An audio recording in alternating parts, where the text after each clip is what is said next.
Level 1, the opportunist. You don't wake up one morning, stretch, yawn, and think, you know what would really spice up my life? International weapons dealing. That's not how it starts. It starts small, boring even. Used to be military, or maybe you worked logistics, or maybe your entire qualification is knows a guy who definitely shouldn't be known. Either way, you understand something most people don't. Weapons are constantly moving around the world, and not all of them are RSVPing to customs. Your first deal doesn't feel like a deal. No shady alleyways, no dramatic music, no sunglasses indoors. It's literally just a phone call. Hey, I know a security company that needs surplus rifles. You go, cool, I know a guy with too many rifles. You connect them, boom, $3,000 for 2 phone calls and 1 email where you spelled regards wrong. Easy money, legalish money. Technically everything had paperwork, you tell yourself. Like that makes it sound better. But here's the problem. That first hit, it rewires your brain. Suddenly you're walking around like Neo in the Matrix, except instead of seeing code, you see opportunities. Oh wow, that guy probably needs night vision. That company definitely needs body armor. That government official definitely shouldn't be asking me for transport vehicles, but here we are. The requests start coming in through encrypted apps, burner phones, contacts with names like Mike 2 and definitely not Interpol. You don't ask questions, because questions are like receipts, and receipts are how you end up on documentaries. Your apartment slowly transforms. Kitchen table, gone. Now it's operations headquarters. You've got a laptop with more encryption than a spy movie. 3 phones minimum, one of them is always dying. A notebook full of codes that look like you're planning a math exam for criminals. You tell yourself you're not doing anything bad. You're not building weapons. You're not using them. You're just connecting people. LinkedIn, but with slightly higher stakes. And the money? Oh, the money grows. Fast. 1 month, 10 grand. Next month, 30. At this point, you start developing opinions about wine. You don't even like wine, but suddenly you're like, yes, notes of profit.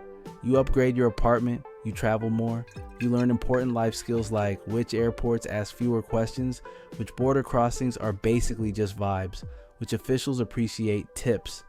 Spoiler, all of them. Your contact list becomes terrifying. You've got a former general, a shipping guy in Dubai, a pilot who absolutely should not be flying anything. It's like assembling the Avengers. If the Avengers are morally questionable and really into cargo manifest, everything runs smoothly because everyone follows the rules. Rule number 1, don't get greedy. Rule number 2, don't be stupid. Rule number 3, if someone breaks rules 1 or 2, they disappear from your contacts list permanently. Then one night, you're in a hotel in Istanbul. Room service menu in one hand, existential dread in the other. Your phone buzzes, new contact. That's never a good sign. You open the message. They want anti-aircraft systems, not the small defensive kind you can mentally justify.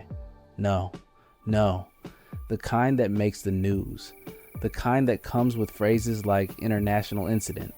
You stare at your phone. This is different. This isn't rifles. This isn't armor. This is the kind of thing that makes documentaries with ominous narration. You could ignore it, block the number, delete the app. Go live a normal life. Get a job. Pay taxes. Use one phone like a civilian. Disgusting. But then, they say the number, $200,000. You're cut. For making introductions. For doing what you already do. Now suddenly your morals are doing gymnastics. You think, people might die. Also you think, that's 6 months of rent. Then, maybe a year if I'm careful. Then, okay, but what is careful really? You rationalize like a professional. They'll get the weapons anyway. Someone else will do it. At least I'm organized. Which is honestly the worst justification of all.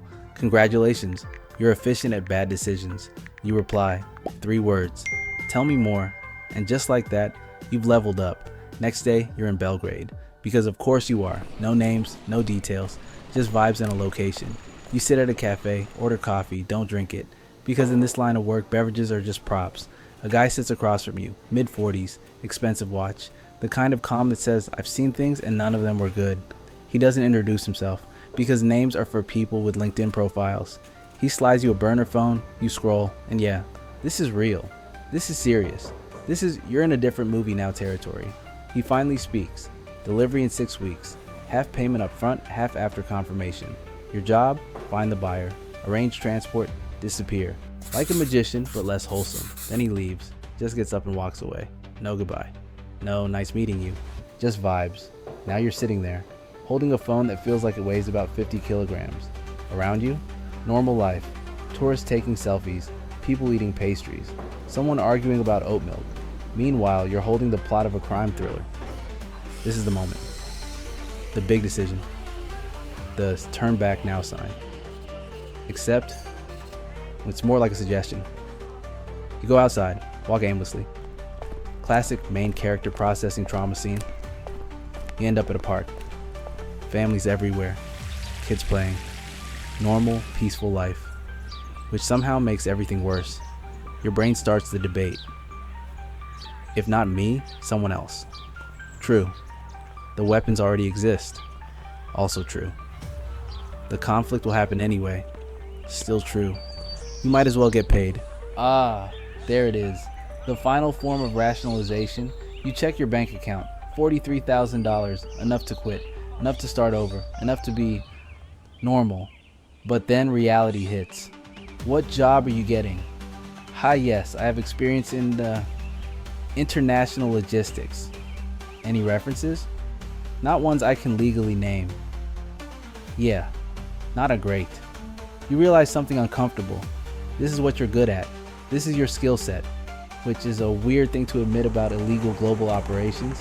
So the decision, already made. Probably made the moment you didn't block that first message. Everything after that is just momentum. You text back, I'm in. Short, simple, life-altering. Weeks later, you're in Dubai. Warehouse, containers everywhere. Everything looks normal, which is exactly the point. The systems are disguised as agricultural equipment because nothing says definitely harmless like farming supplies. Everyone knows what's really happening. No one says anything because silence is part of the job description. You get paid. Crypto. Untraceable. You split it, move it, hide it.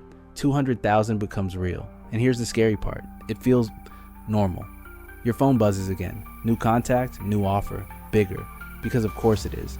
Your finger hovers over delete. This is your chance. Your exit. Your redemption arc. You open the message. Because let's be honest, we both knew you would. And that's the thing. There are no levels. No clean progression. No moment where dramatic music plays and you realize you've gone too far. It's just small steps, tiny decisions, each one reasonable on its own, until suddenly you're here. You started as the opportunist. You became the operator. Now, you're just another contact in someone else's phone, another piece of the machine. And the machine, it doesn't care. It keeps running. Weapons keep moving. Money keeps flowing. People keep justifying. Somewhere right now, someone is getting their first message. Simple request. Easy money. They'll say, just one deal. I won't go further than this. There's a line. There isn't. There never was. Because this world doesn't have levels you climb. It has depths you sink into. And every step down feels completely reasonable at the time. You're not evil. That's the scary part. You're practical, efficient, good at what you do. And that's exactly what the system needs. Not villains, just people who get things done. And don't ask why. That's the real rank. Not opportunist, not operator, just complicit. And the machine, yeah, it keeps running.